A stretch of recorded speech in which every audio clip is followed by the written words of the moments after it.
नमस्कार, स्वागत है आप सबका दिन भर की तमाम बड़ी और अहम खबरों के साथ। मैं हूं कवींद्र। शुरुआत हेडलाइन से।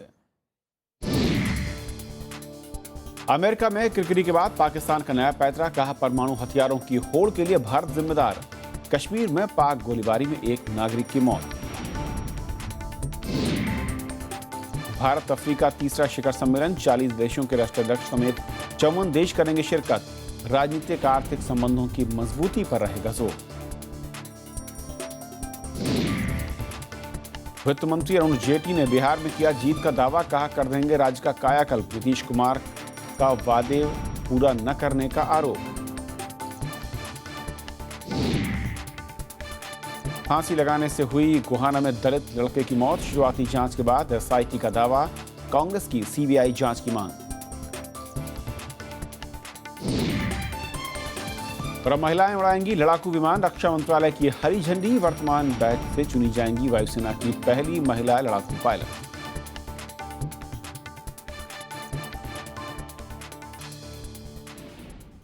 और आइए देखते हैं पहली खबर।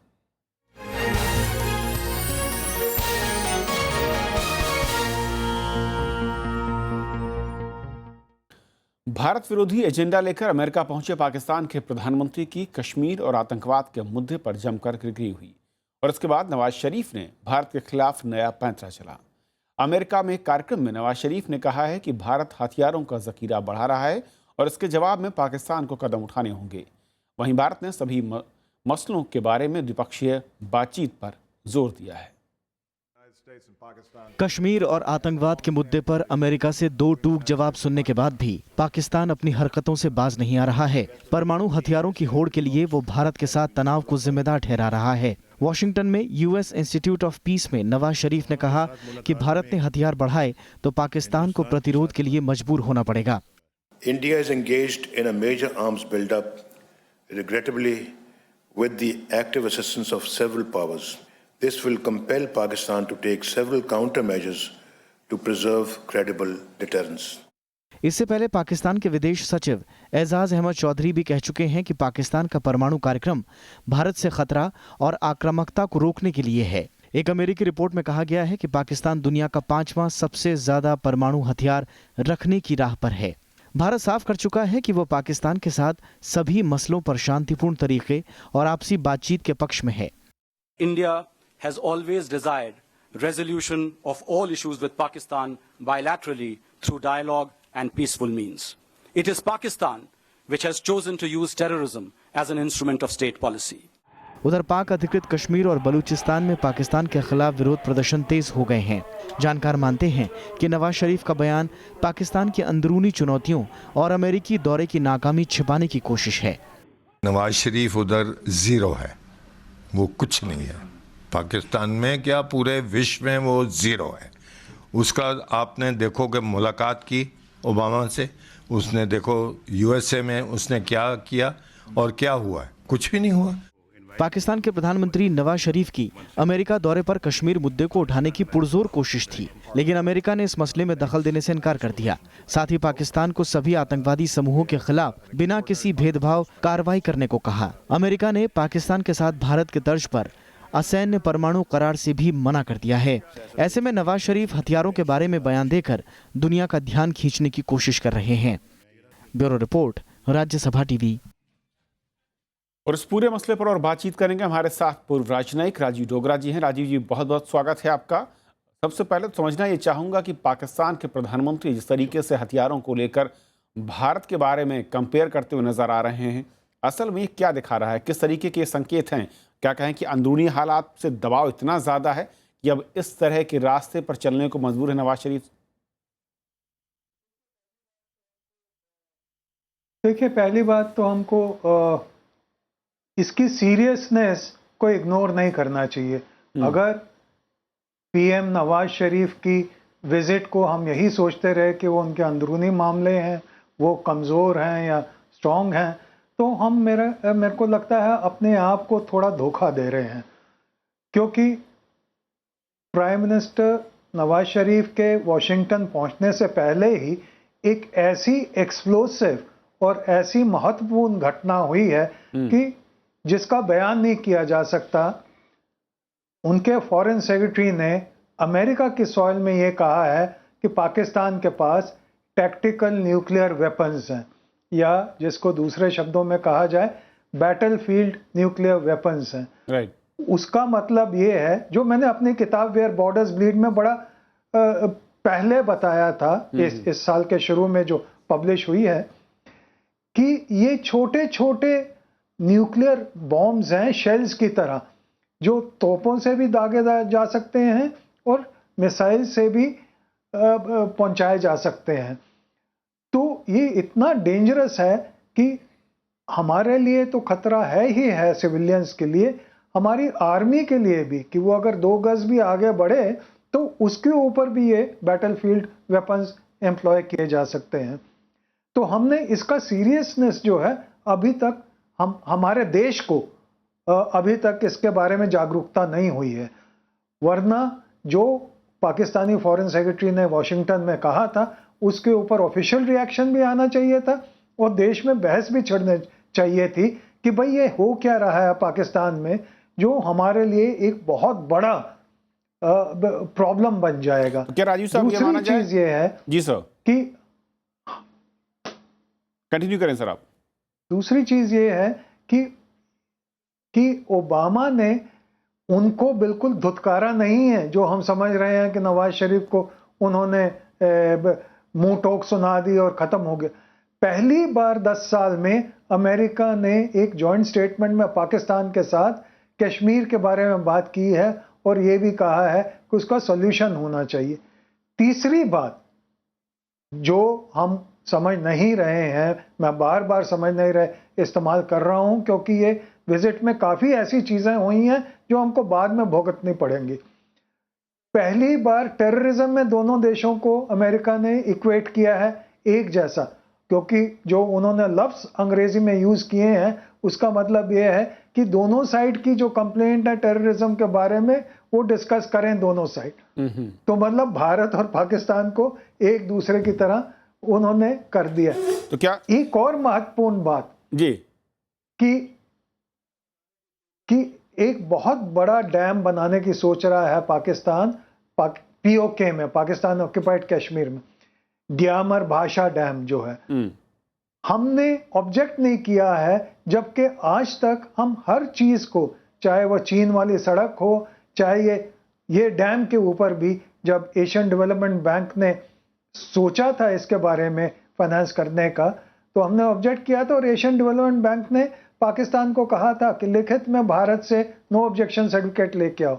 इस बार हमारा कोई ऑफिशियल रिएक्शन नहीं है, तो मेरे को लगता है हम बहुत बड़ी चूक कर रहे हैं, शायद बहुत बड़ी भूल कर रहे हैं इस विजिट को, ये सोच के राजीव कि जी, नवाज शरीफ तो के अंदरूनी क्या मसले ये माना हैं। जाए कि नवाज शरीफ साहब की इस यात्रा के बाद जिस तरीके का रिएक्शन या फिर जिस तरीके के स्टेप्स हमारी सरकार को और विदेश मंत्रालय को लेने चाहिए थे, वो आपको नजर नहीं आ रहे, यानी कि साफ तौर पर वहां पर चुप्पी है या फिर कुछ भी उस तरह का रिएक्शन नहीं दिख रहा जो कि एक भारत जैसे देश की ओर से होना चाहिए था? दो चीजें, एक तो ये कि हाँ हमारा रिएक्शन काफी मुद्दों पर होना चाहिए था, सिर्फ एक मुद्दे पे नहीं। दूसरा ये कि इसकी सीरियसनेस ना सिर्फ सरकार की तरफ से रिएक्शन होना चाहिए, पर भारत में, क्योंकि जब लोगों पे बीतेगी ये टैक्टिकल न्यूक्लियर वेपन्स की, तो वो सिविलियंस के ऊपर भी बीतेगी और हमारी फौज के जवानों पे भी बीतेगी। तो कई चीजें ऐसी हैं जो मैंने पहले बताया, और मैं तो ये पिछले 1 साल से कह रहा हूं कि पाकिस्तान इसको इंटरनेशनलाइज करेगा, और कर दिया उन्होंने। सो उसका जो पूरा इम्प्लीकेशंस हैं वो हमने अभी रियलाइज नहीं किए और ना ही पब्लिक डिस्कशन में आए। यानी गंभीरता से हम नहीं ले रहे और हम यही सोच रहे हैं शायद कि पाकिस्तान के अंदरूनी हालात जिस तरीके के, उसके बाद ये एक महज बयान है, फिर महज एक औपचारिक यात्रा है जो कि हर बार नजर आती है, लेकिन वाकई ऐसा नहीं है। बहुत शुक्रिया राजीव डोगरा साहब इस पूरे मसले पर हमसे बातचीत करने के लिए आपका। और ये थी हमारी पहली खबर। छोटा सा ब्रेक के उस पार दिन भर की दूसरी बड़ी खबर।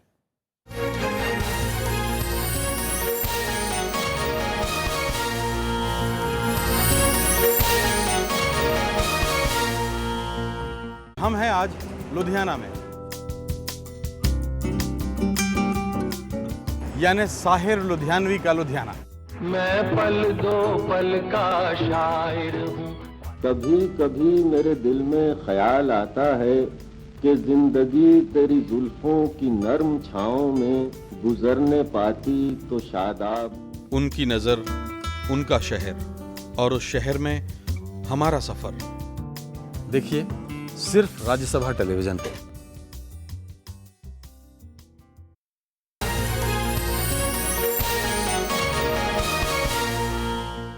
और अब बात बिहार चुनाव की।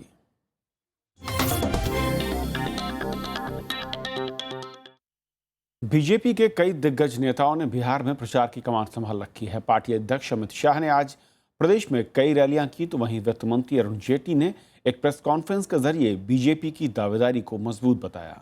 बीजेपी के निशाने पर फिलहाल महागठबंधन है और पार्टी का दावा है कि जीत हासिल करने के बाद वो प्रदेश का कायाकल्प कर देंगे। बीजेपी अध्यक्ष अमित शाह ने शनिवार को सीवान में चुनावी सभा की। उन्होंने महागठबंधन पर कई आरोप लगाए। उन्होंने आरजेडी और जेडीयू से बीते 25 सालों का हिसाब मांगा। अमित शाह ने आरोप लगाया कि प्रदेश की तरक्की के लिए दोनों पार्टियों ने कुछ नहीं किया, जबकि बीजेपी शासित राज्यों में तरक्की की नई इबारत लिखी गई। आप देखते रहिए, मध्य प्रदेश, छत्तीसगढ़, गोवा, राजस्थान, गुजरात, हरियाणा, महाराष्ट्र और अब अभी अपना झारखंड, इस सभी जगह पे ये सारे काम हो चुके हैं, बिहार में नहीं हुआ। अमित शाह ने मुख्यमंत्री नीतीश कुमार पर अवसरवादी होने का आरोप लगाया। दूसरी तरफ वित्त मंत्री अरुण जेटली ने पटना में प्रेस कॉन्फ्रेंस में कहा कि बीजेपी के पास विकास का रोड मैप है। अगले 3 चरणों के मतदान को लेकर बीजेपी काफी आक्रामक दिख रही है। एक तरफ अमित शाह अपनी रैलियों में यह दावा करते दिख रहे हैं कि प्रदेश में बीजेपी भारी बहुमत से जीत दर्ज करने वाली है। दूसरी तरफ अरुण जेटली ने भी इस बात को कई बार दोहराया है कि एक स्पष्ट लाभ और लीड हमारी है। It is advantage BJP. और जो अगले 3 राउंड्स हैं, उनमें से तो कुछ ऐसे हैं जिसमें एक तरफा स्वीप की स्थिति भी बन सकती है। बीजेपी के लिए आगे के 3 चरण बेहद अहम हैं। इन्हीं इलाकों में बीते चुनाव में बीजेपी को सबसे ज्यादा सीटें मिली थीं। लिहाजा पार्टी जानती है कि जीत हासिल करने के लिए इन इलाकों में अच्छा प्रदर्शन बेहद जरूरी होगा। Bureau report, Rajya Sabha TV. वहीं दूसरी ओर महागठबंधन ने भी अब बचे हुए 3 दौर के लिए इस पर पूरा जोर लगा दिया है। आरजेडी और जेडीयू के नेता इन इलाकों में रैलियां कर रहे हैं और चुनावी सभाओं में बीजेपी पर निशाना साध रहे हैं। मुख्यमंत्री नीतीश कुमार ने आज 8 चुनावी सभाएं की, तो लालू यादव ने भी कई चुनावी जनसभाओं को संबोधित किया। मुख्यमंत्री नीतीश कुमार केंद्र सरकार पर पहले से ज्यादा हमलावर होते दिख रहे हैं। वो अपने भाषणों में बीजेपी को खास तौर पर निशाना बना रहे हैं। शनिवार की रैलियों में उन्होंने बीते 2 कार्यकाल का लेखा जोखा पेश किया, तो वहीं बीजेपी पर इल्जाम लगाया कि उसे गांव देहातों में रहने वालों की फिक्र नहीं है। शहर को अच्छा बनाना चाहते हैं, हम गांव को इस कदर बना देना चाहते हैं कि हमारे गांव के लोग ये मोदी जी के स्मार्ट सिटी की तरफ झांकने भी नहीं जाएंगे। ऐसा चुनाव के दौरान आरोप प्रत्यारोपों में भाषाओं के इस्तेमाल पर भी नीतीश कुमार ने बीजेपी को कटघरे में खड़ा किया। मुंह से अब शब्द किनके निकलते हैं, जुबान किनकी फिसलती है, उन्हीं की फिसलती है जिनके पैर के नीचे से जमीन खिसक जाती है, उन्हीं की जुबान फिसलती है। दूसरी तरफ लालू प्रसाद यादव ने भी कई इलाकों में चुनावी सभाएं की। बक्सर में समर्थकों ने अनूठे अंदाज में उनका स्वागत किया। लालू यादव ने हमेशा की तरह यहां भी जंगल राज बनाम मंडल राज के मुद्दे पर बीजेपी को घेरने की कोशिश की। आया बोला था कि जंगल पार्ट 2 बा, हमरा जंगल में कहा घूमता रहो, बैलन वापस जाओ। लालू यादव ने बीजेपी पर वादा खिलाफी का आरोप लगाया। उन्होंने कहा कि प्रधानमंत्री नरेंद्र मोदी ने लोकसभा चुनाव में जो वादे किए थे उनको पूरा करने में वो नाकाम रहे। लालू यादव ने दावा किया कि बिहार की जनता इस बार महागठबंधन के पक्ष में एकजुट है। Bureau report, Rajya Sabha TV.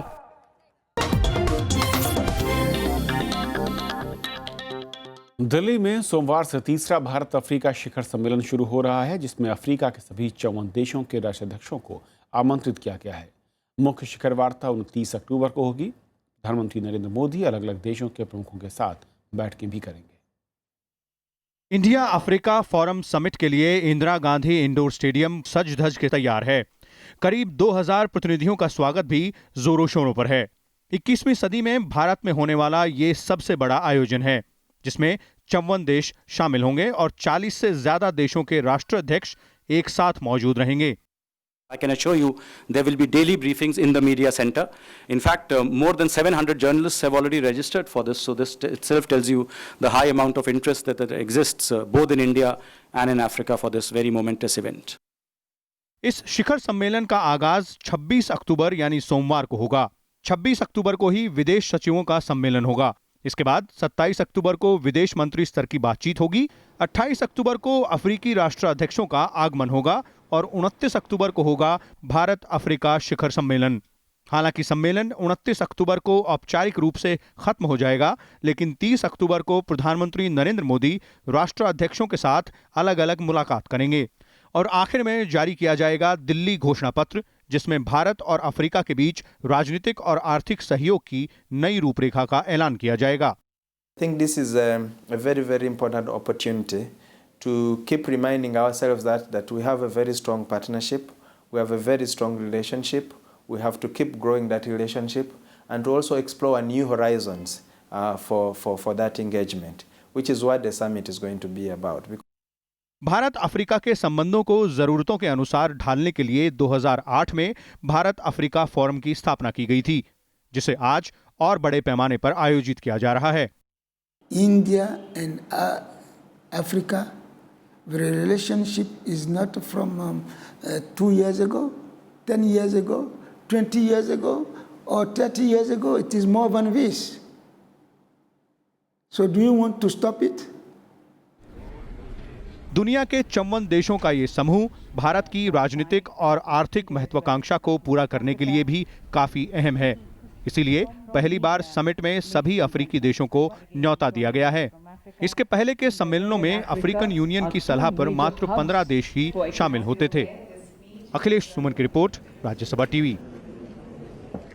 Haryana के गोहाना में दलित लड़के की मौत की जांच एसआईटी ने शुरू कर दी है। पोस्टमार्टम रिपोर्ट में कहा गया है कि युवक की मौत लटकने से उधर कांग्रेस ने सीबीआई जांच की मांग की है। दलित लड़के की मौत की जांच के लिए एसआईटी टीम शनिवार को गोहाना पहुंची। टीम ने परिवार के अलावा गांव के कई और लोगों से भी पूछताछ कर उनके बयान दर्ज किए। हालांकि पोस्टमार्टम की रिपोर्ट के मुताबिक लड़के की मौत फांसी पर लटकने से हुई, लेकिन एसआईटी दूसरे पहलुओं की भी जांच कर रही है। जो इंजरीज हैं वो फ्रेश इंजरीज नहीं है, तो प्रारंभिक यही लगता है कि यूज ऑफ फोर्स नहीं हुआ है। फिर भी हम जो जितने भी विटनेसेस हैं उनकी स्टेटमेंट रिकॉर्ड कर रहे हैं और मामले की गहनता से जांच कर रहे हैं। उधर पीड़ित परिवार से नेताओं का मिलना जारी है।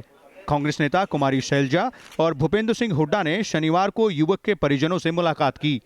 कांग्रेस ने एसआईटी की बजाय सीबीआई जांच की मांग की है। एसआईटी मैं नहीं समझती कि पर्याप्त, एसआईटी पर्याप्त नहीं है इसमें, क्योंकि पुलिस की प्रशासन की डायरेक्ट इन्वॉल्वमेंट है, इसलिए सीबीआई को ही जाना चाहिए ये केस। परिजनों का आरोप है कि युवक की मौत पुलिस कस्टडी में हुई, लेकिन बीजेपी इस आरोप से सहमत नहीं है। मुख्यमंत्री भी इसे आत्महत्या बता चुके हैं। 2 व्यक्तियों के बीच का झगड़ा था, एक व्यक्ति ने आत्महत्या कर ली, उसको भी राजनीतिक देकर दलित उत्पीड़न का केस बनाया जा रहा है, जो ठीक नहीं है। तो इसलिए ये शांत प्रदेश को कुछ ताकतें अशांत करने में लगी हुई हैं। दलित लड़के की मौत के मामले में 2 पुलिस वालों को शुक्रवार को निलंबित किया जा चुका है, लेकिन परिजन इससे संतुष्ट नहीं हैं। वो सच सामने लाने की मांग कर रहे हैं। विशाल दहिया, राज्यसभा टीवी। करीब 40 दिनों की शांति के बाद जम्मू कश्मीर में सीमा पार से गोलीबारी का सिलसिला फिर से शुरू हो गया। करसांबा में अंतर्राष्ट्रीय सीमा पर पाकिस्तानी रेंजर्स ने रात भर गोलीबारी की। बीएसएफ के 9 चौकियों को निशाना बनाकर मोर्टार दागे गए, जिनमें 2 नागरिक घायल हुए। इससे पहले कल ही सांबा के मंगूचक सीमा पर गोलीबारी में एक नागरिक की मौत हो गई थी। और महिलाओं के लिए एक अच्छी खबर, अब महिलाएं लड़ाकू विमान उड़ा सकेंगी। रक्षा मंत्रालय ने वायुसेना में महिलाओं के लड़ाकू विमान उड़ाने के लिए हामी भर दी है। मंत्रालय ने बयान जारी कर इसकी जानकारी दी। ऐसी पहली महिला लड़ाकू पायलट एयरफोर्स एकेडमी के इसी बैच से चुनी जाएंगी। इससे पहले वायुसेना की 83वीं वर्षगांठ पर एयर चीफ मार्शल अरूप राहा ने कहा था कि वायुसेना महिलाओं को भी लड़ाकू विमानों की कमान सौंपने की योजना बना रही है। भारतीय वायुसेना में अभी कुल 1300 महिला ऑफिसर हैं, जिनमें से ज़्यादातर ग्राउंड ड्यूटी पर हैं। फिलहाल इनका काम ज़मीनी कामकाज से जुड़ा हुआ है, जबकि वायुसेना में महिला पायलट की कुल संख्या 110 है, जो फिलहाल परिवहन विमान और हेलीकॉप्टर ही उड़ाती हैं।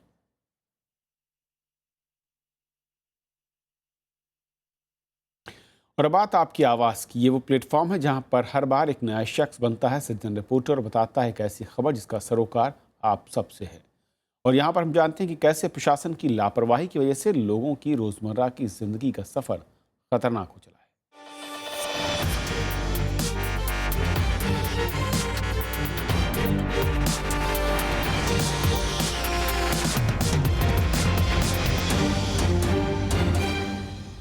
आपकी आवाज़ में आज हमारे सज्जन रिपोर्टर आपके सामने लाए हैं पुराने हो रहे रेलवे पुल की खबर। इन पुलों से रोज़ाना दर्जनों गाड़ियाँ गुजरती हैं, लेकिन जर्जर हो चुके ये पुल सीधे सीधे हादसे को दावत देते हुए दिखते हैं।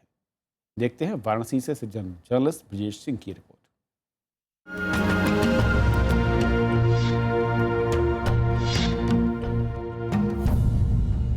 बनारस में गंगा नदी पर बना मालवीय पुल लगभग 128 साल पुराना है। ये पुल अपनी मियाद पूरी कर चुका है, फिर भी रेलवे द्वारा यहाँ पर हजारों यात्रियों की जान को खतरे में डालकर सफर कराया जाता है। लगभग 128 साल पुराने इस पुल की हालत जर्जर हो चुकी है। आप देख सकते हैं पटरियों में नट्स गायब हैं। यहाँ पर प्लेटों के बीच आप गैप भी देख सकते हैं। प्लेटों के बीच आप गैप भी देख सकते हैं। बारिश के समय में, बाढ़ के मौसम में इस पुल की हालत और भी खराब हो जाती है। खतरे से खाली नहीं है इस पुल पे सफर करना। यही कारण है कि यहाँ पर ट्रेनों को धीरे धीरे पास कराया जाता है। मैं पूछना चाहूंगा रेलवे और भारत सरकार से कि इन पुलों के बदले क्या नया पुल बनेगा या फिर हजारों यात्रियों की जान को ऐसे ही खतरे में डाला जाएगा।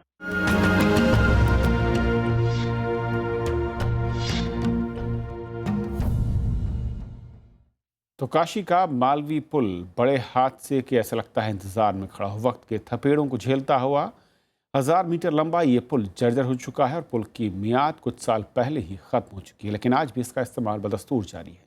प्रशासन की अनदेखी के चलते रोजाना लाखों यात्री इस रास्ते से गुजरते हैं, यानी अपनी जान जोखिम में डालकर।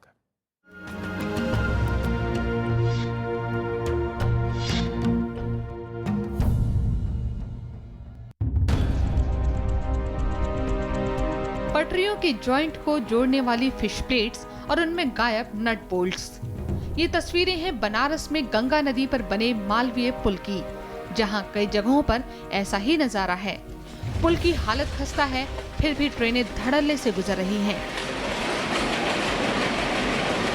24 घंटे में इस पुल से दर्जनों ट्रेनें लाखों यात्रियों को लेकर गुजरती हैं, लेकिन सुरक्षा की परवाह किसी को नहीं। जहां तक बात रेलवे की है, तो पुल की हालत देखकर उनकी संजीदगी को समझा जा सकता है। अभी ज्यादा दिन नहीं बीते जब हरदा रेल हादसे ने लोगों का दिल दहला दिया था। इसमें 29 लोगों की मौत हो गई थी। 4 अगस्त की रात को हुआ यह हादसा माचक नदी पर बने पुल के नीचे से मिट्टी खिसक जाने से हुआ। लेकिन इस तरह के भयानक हादसों से भी रेलवे और प्रशासन ने कोई सबक नहीं लिया। राज्यसभा में रेल मंत्रालय के एक लिखित जवाब के मुताबिक देश में रेलवे ट्रैक पर 1,38,912 पुल हैं। इनमें से 35,437 पुल यानी 25% से ज्यादा 100 साल से भी ज्यादा पुराने हैं। बीते 5 सालों में 4,338 पुलों को सुधारने का काम हुआ। एक तरफ तो सरकार देश को बुलेट ट्रेन का सपना दिखा रही है, वहीं दूसरी तरफ हजारों पुल अपनी उम्र को पार कर चुके हैं। ऐसे में यात्री चाहते हैं कि सफर की तेजी से पहले सुरक्षा पर ध्यान दिया जाए।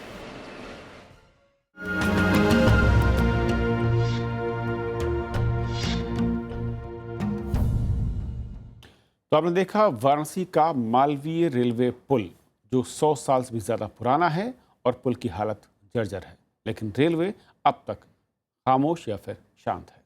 अगर आप भी ऐसी किसी समस्या से परेशान हैं या आपके आसपास इलाके में कोई ऐसी खबर है तो बनिए सिटीजन रिपोर्टर और भेजिए अपनी रिपोर्ट आपकी आवाज़ @rstv.nic.in पर।